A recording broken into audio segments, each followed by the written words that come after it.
Retardation মানেই কিন্তু সে সবসময় একদম মানে খুব একদম ওই মানে আমরা তো কিছু ডিস্ট্রাকশন আর কিছু খারাপ কিছু ধরলেই ছোট্টবেলা থেকে শুনে এসেছি এই তো সিকিউরিটি বাচ্চা পেয়ে গেছি, ঠিক আছে? এটা কিন্তু ভাবলে হবে না, কারণ মেন্টাল রিটার্ডেশনের বড় কজ আসছি, ওইখানে ছেড়ে এসেছি, ওইটাকে বলবো একটু পরে। নমস্কার, আপডেটেড হোমিওপ্যাথির পক্ষ থেকে আপনাদের সাথে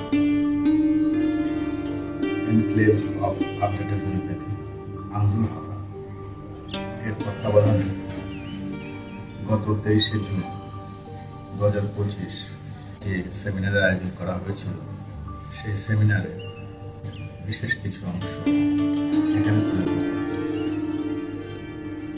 আজকের বিষয় শিশু মনোরোগ। এ বিষয়ে বক্তব্য রাখছেন ডাক্তার সুতপা দত্ত। হানিম্যানকে আমার সশ্রদ্ধ প্রণাম, আর মঞ্চে উপস্থিত আমার স্যারেদেরকে আমার সশ্রদ্ধ প্রণাম জানিয়ে আমার বক্তব্য শুরু করছি। এডিএইচডি আর এই হাইপার অ্যাক্টিভিটি, এই দুটোকে কিন্তু গুলিয়ে ফেললে চলবে না। অনেক বাচ্চাই ভীষণ হাইপার অ্যাক্টিভ, হাই এনার্জি থাকে।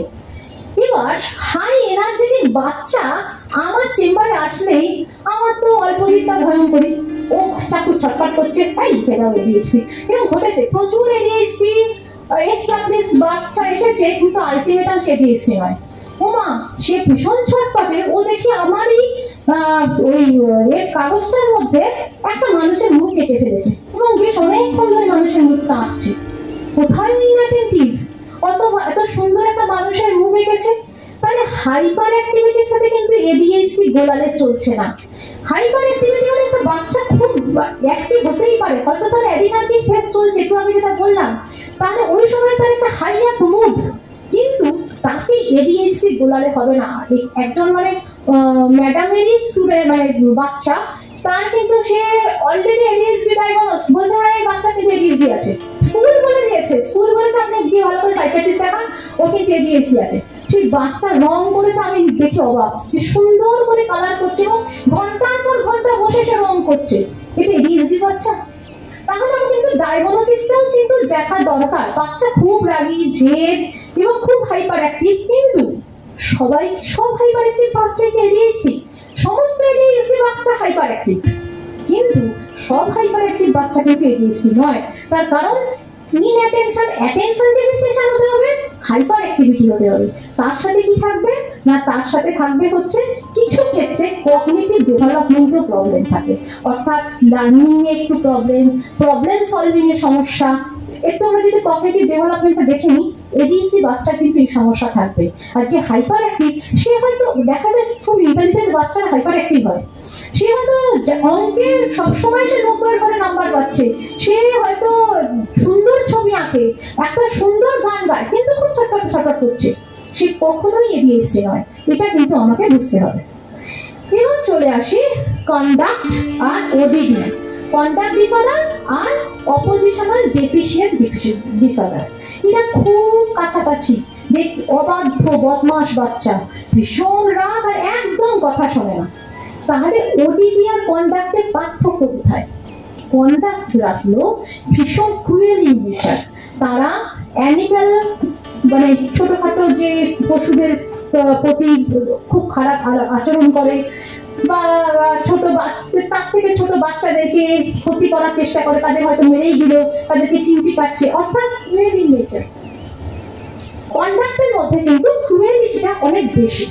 আর অপোজিশনাল ডেফিসিয়েন্ট ডিসঅর্ডারটা অবাধ্য, অবাধ্য।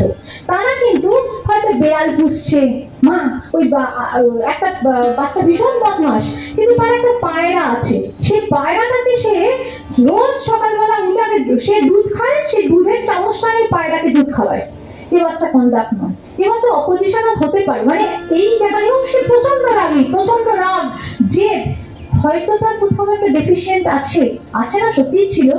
তার ওই বাবা মায়ের মধ্যে কনফ্লিক্ট, বাবা চলে গেছে, মা সেপারেশনে আছে, অর্থাৎ ওই যে তার যে নিরাপত্তাহীনতা তাকে অ্যাঙ্গার দিয়েছে, কিন্তু সে কখনোই কন্ডাক্ট নয়, কারণ তার মধ্যে ক্রুয়েল নেচারটা নেই, তার মধ্যে অপোজিশনাল ডিসঅর্ডার আছে, অপোজিশনাল ডেফিসিয়েন্ট ডিসঅর্ডার।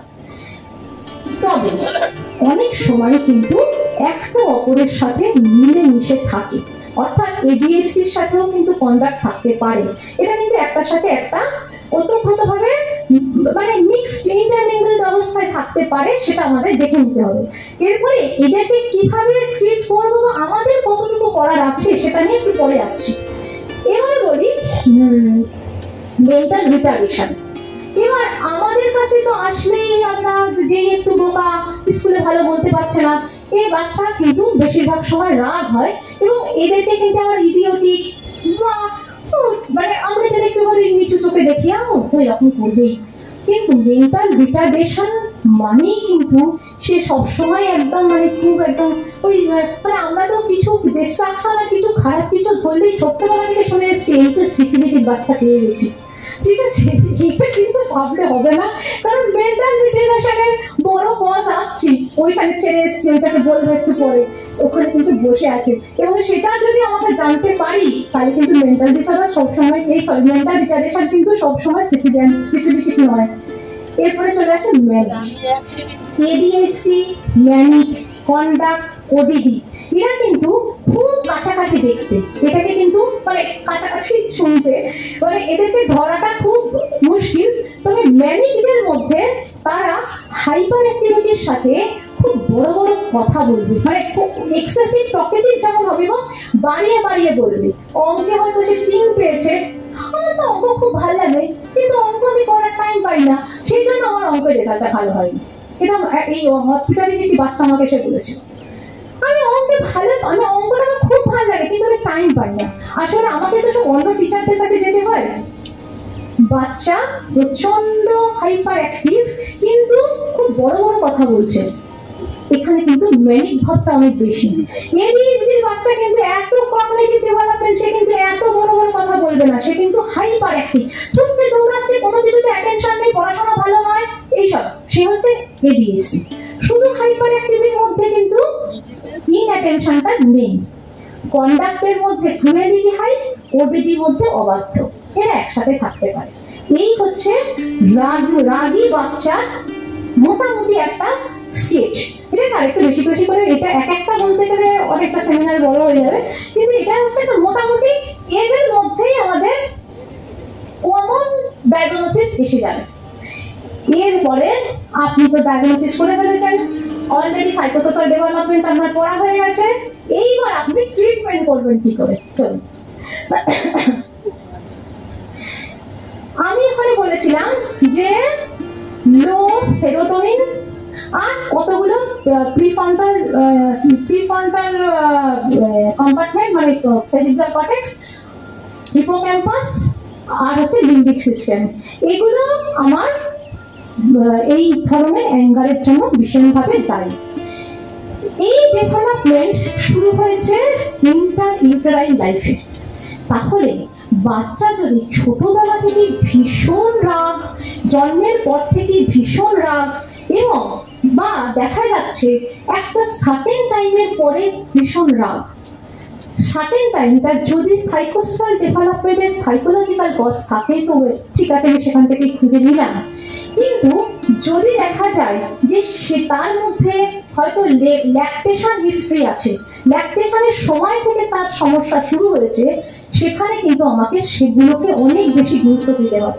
আমাদের এখানে যারা সেমিনার অ্যাটেন্ড করেন তারা এগুলো গুরুত্ব অলরেডি দিতে শিখে গেছেন। অর্থাৎ ইউটেরাইন লাইফে যে আমাদের যে মানে স্ট্রেসফুল যে ঘটনাগুলো আমরা জিজ্ঞাসা করি, আচ্ছা ওই বাচ্চা ভীষণ দুষ্টু বাচ্চা বা একটু বড় বাচ্চা, এমনকি বয়স্ক মানুষ আসলেও যে না আমার ছোটবেলা থেকেই না আমার ভীষণ রাগ, আমি দেখলেই জিনিস ছোটবেলা থেকে আমার ছুঁড়ে ফেলে দিতে ইচ্ছে করে, বা হয়তো সে ভদ্রলোকের বয়স 35-40 বছর, তবুও আমরা কিন্তু ইন্টারইউটেরাইন হিস্ট্রি নিই যে আচ্ছা ছোটবেলায় আপনার কেমন ছিল, আপনার মায়ের হিস্ট্রি কেমন ছিল, যদি তার মাকে পাওয়া যায় বা মায়ের হিস্ট্রি পাওয়া যায়, তার মাসি বা কেউ তার মায়ের হিস্ট্রি বলতে পারবে, এমন লোকের কাছে কিন্তু আমরা এই হিস্ট্রিটা নিই।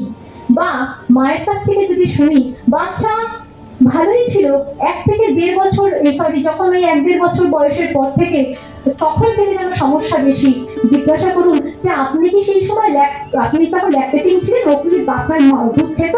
হ্যাঁ তখন তো আমার দুধ খেত। একটি কেসের কথা বলি, যে সেই বাচ্চাটি প্রচন্ড কনস্টিপেশন, ভয়ঙ্কর কনস্টিপেশন, সেই কনস্টিপেশন তার মানে রেগুলার তার মানে পটি হয় না, ওই একদম মানে পার্গেটিক টাইপের ওষুধ খেলে তারপরে তার পটি হচ্ছিল। এটা কিন্তু তার ছোটবেলায় ছিল না। যখন তার 2 বছর বয়স তখন থেকে তার এই কনস্টিপেশনের সমস্যা শুরু হয়, এবং ভয়ঙ্কর কনস্টিপেশন। এবং হ্যাঁ, সেই বাচ্চাও কিন্তু নেবুলাইজার নিত, সেটাও 2 বছর বয়স থেকে। জিজ্ঞাসা করলাম মায়ের কি আমার হিস্ট্রি ছিল? হ্যাঁ, 2 বছর বয়সে তো আমার বাবা মারা গেছে। তখন পর থেকে ওর বাবা মারা যাওয়ার পর থেকে আমি তো তখন ভীষণ মানে ভীষণ ছিলাম। তখন বাপের বাড়িতে প্রায় দিন 15 ছিলাম, তখন ঠাকুমার কাছে ছিল, তারপরে এসেছি, তখনও কিন্তু বাচ্চা দুধ খেয়েছে। তাহলে মায়ের ওই স্ট্রেস সেটা কিন্তু বাচ্চার মধ্যে চলে আসছে। এবার কিছু নতুন রিসার্চের কথা বলি। সেটা হচ্ছে প্রথমে মানে দেখুন, এগুলো তো আমরা শুনে আসছি, কিন্তু এটা আজকে কতটা এভিডেন্ট, আজকে এটা কতটা প্রয়োজনীয়। 2018-19 পর থেকে একটা বিস্তর রিসার্চ চলেছে, সেটা হচ্ছে এই ইন্টারইউটেরাইন স্ট্রেস, ইন্টারইউটেরাইন ইনফ্লামেশন, ইন্টারইউটেরাইন এবং ল্যাকটেশন হিস্ট্রির উপরে, এবং সিস্টেমেটিক রিভিউ পর্যন্ত হয়েছে। তার কয়েকটা আমি চাইলে পেপারগুলো আপনাকে দিতেও পারবো। এই মানে রিসার্চ গুলোতে দেখতে পাওয়া যাবে যে কিরকম ভাবে বিহেভিয়ারাল এফেক্ট হয়েছে ইন্টারইউটেরাইন ম্যাটারনাল স্ট্রেস। অর্থাৎ এই কথাগুলো কিন্তু কথার কথা নয়, এই কথাগুলো আজকে কিন্তু এভিডেন্স বেসড। এবার এভিডেন্স বেসড সম্বন্ধে একটা ছোট্ট তথ্য, সেটা হচ্ছে এভিডেন্স বেসড কাকে বলে। যে রিসার্চ গুলো হয়, সেই রিসার্চের না একটা পিরামিড আছে, বেস থেকে ওপরে ওঠে। বেসে আছে হচ্ছে ওই মানে আমাদের এই যে case report, case study, expert opinion, এগুলো একদম বেস লেভেলে। তার ওপরের লেভেলে আছে র্যান্ডামাইজড কন্ট্রোল ট্রায়াল, অর্থাৎ প্ল্যাসিবো দেবো একটাতে মেডিসিন দেবো, কেমন ফল পাবো, এটা হচ্ছে RCT। এটা একটা রিসার্চ। তার একদম উপরের রিসার্চ হচ্ছে systematic review and meta analysis. সেটা কি বস্তু না, এই RCT গুলোকে একত্রিত করে দেখা হয় এটা কতটা বেশি এভিডেন্সড। এরকম বেশ কিছু এভিডেন্স রয়েছে, যেখানে কিন্তু এই প্রেগন্যান্সি হিস্ট্রিতে যদি স্ট্রেস থাকে, সেটা কিভাবে বিহেভিয়ারাল প্রবলেম তৈরি করে। এইবার চলে আসি, শুধুমাত্র স্ট্রেস নয়, এই সময় মানে বিশেষ কিছু ব্যাপার, যেমন হচ্ছে কিছু এক্সপোজার, আমি আসছি সেগুলো সম্বন্ধে একটু বলবো। কিছু এক্সপোজার, অর্থাৎ যদি বাচ্চা বা মা যদি খুব এয়ার পলিউশনের মধ্যে থাকে, সেক্ষেত্রেও কিন্তু বাচ্চার এই ধরনের সমস্যা আসতে পারে। আর কিছু ইনফ্লামেশন বা ইনফেকশন। এবার আমি একটু স্টাডিগুলো সম্বন্ধে জাস্ট দু এক কথা বলি। প্রথমটা বলছি, 2020 মার্চে একটা স্টাডি হয়েছে, মানে 686টা স্টাডিকে রিভিউ করা হয়েছে। সেই রিভিউতে দেখা যাচ্ছে যে কেমিক্যাল স্ট্রেস এবং নন কেমিক্যাল স্ট্রেসার, মানে হচ্ছে যে কিছু মানে কেমিক্যালের কথা একটু পরে বলছি। নন কেমিক্যাল স্ট্রেসার মানে হচ্ছে এই যে অ্যাংজাইটি, ডিপ্রেশন, মানে এই যে ভয়, এই আতঙ্ক, এই যে একটা এর চলাকালীন প্রেগন্যান্সি চলাকালীন যে স্ট্রেস হতে পারে। দেখা গেল সেই সময় হয়তো তার হাজবেন্ডের কাছে, এরকম প্রচুর সবার কাছে এই কেস প্রচুর আছে, যে হাজবেন্ডের হয়তো ওই সময় কাজ চলে গেছে, অ্যাংজাইটি কি হবে। দেখা যাচ্ছে তার বাচ্চা তার পর থেকেই দেখা যাচ্ছে জন্মের পর থেকেই ভীষণ রকম ভাবে হয়তো অ্যাজমায় ভুগছে, বা তার হয়তো ডায়রিয়া কমছেই না, বাচ্চার পাতলা পায়খানাই সবসময় হয়, একটু কিছু এদিক ওদিক হয়ে গেলেই ইনফেকশন হয়ে যায়, বা একটু ইমিউনিটি পাওয়ার ভীষণ কম। এমন তো মা এসে বলে বাচ্চা রাগী, এদিকে অ্যাজমা রয়েছে, তারপর একটুতেই অসুস্থ হয়ে পড়ছে, ওর না রোজ ঠান্ডা লাগে, প্রত্যেক দিন আমাকে পেডিয়াট্রিক্সের কাছে যেতে হয় এবং অ্যান্টিবায়োটিক খেতে হয়। তাই এই বাচ্চা কিন্তু মূল ব্যাপারটা রয়ে আছে কিন্তু ওদের এই ইন্টারইউটেরাইন লাইফে। এবং এটা নিয়ে অলরেডি বেশ কিছু সিস্টেমেটিক রিভিউ হয়েছে। 2024 সালের একটা স্টাডিতে বলছে যে যদি এরকম সাইকোলজিক্যাল স্ট্রেস আসে, তাহলে কি কি হতে পারে। আমি হিপোক্যাম্পাস বললাম, reduced hippocampal and cerebellar volume, reduced gray matter volume, adverse child neurodevelopment outcome such as cognitive, language, learning, memory, social emotional problem, and neuropsychiatric dysfunction. Impaired placental function, disrupted microbiome and inflammation, and dysregulated hypothalamic pituitary adrenal axis. ছোট বাচ্চাদের thyroid বা ছোট বাচ্চা থেকেই diabetic বা rheumatoid arthritis বা যে কিছু এসএলই হোক বা অটোইমিউন ডিজিজ এখানে তো গঠিত হয়ে রয়েছে 2024 সালের সিস্টেমেটিক রিভিউ বলছে যে ডিসরেগুলেটেড হাইপোথ্যালামিক পিটুইটারি অ্যাড্রিনাল অ্যাক্সিস। তাহলে ওই অ্যাক্সিস ভুলভাল অ্যাক্সিস নিয়েই সে ল্যান্ড করেছে, মাটিতে এসেছে। তাহলে সেই সমস্যা তো প্রথম দিন থেকে যদি, এবং ল্যাকটেশনের উপরেও অলরেডি সিস্টেমেটিক রিভিউ হয়েছে 2023-এ একটা পেপার আছে, আমি পাঠিয়ে দেবো, যারা যারা ইন্টারেস্টেড আমি পাঠাবো, ঠিক আছে।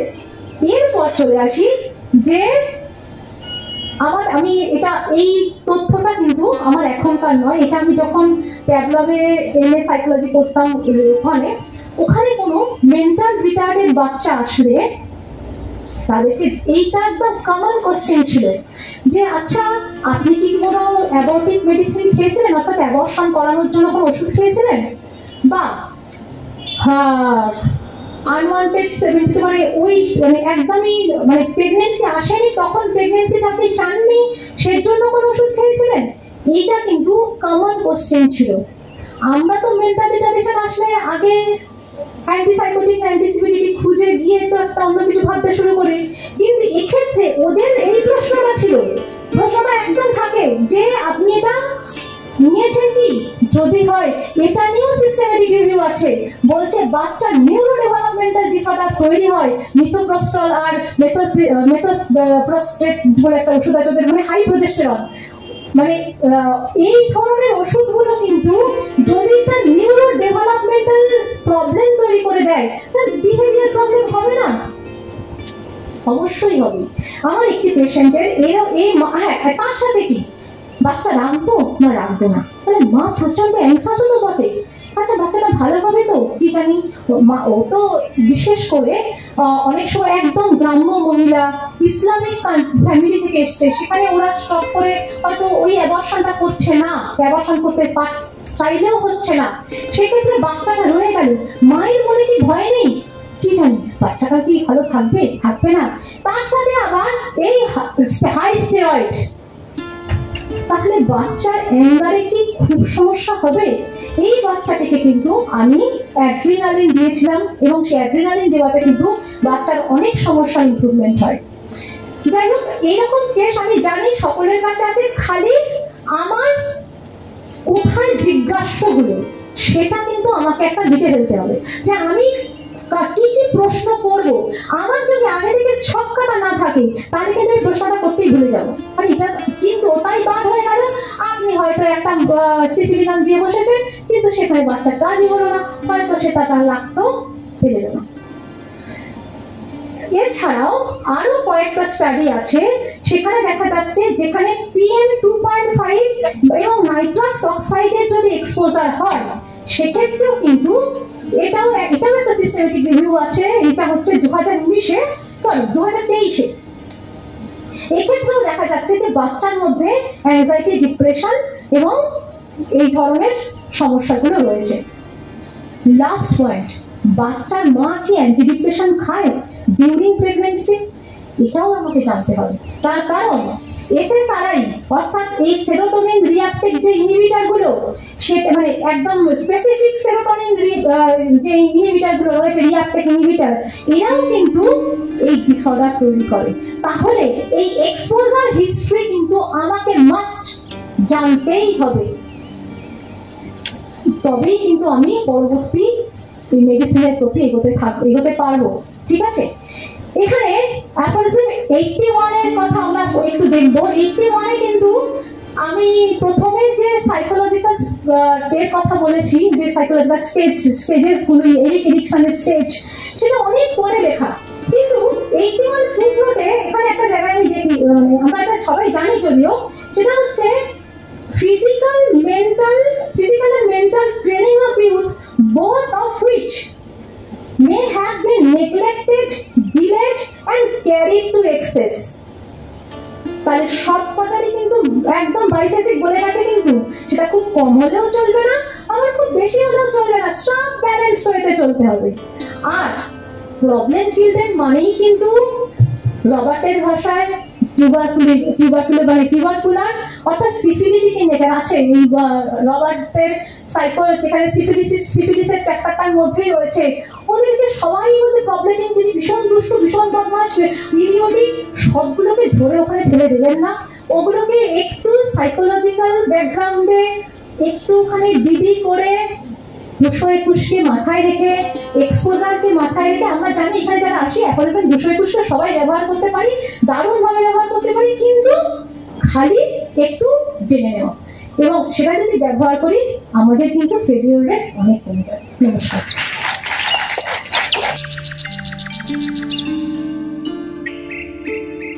Thank you.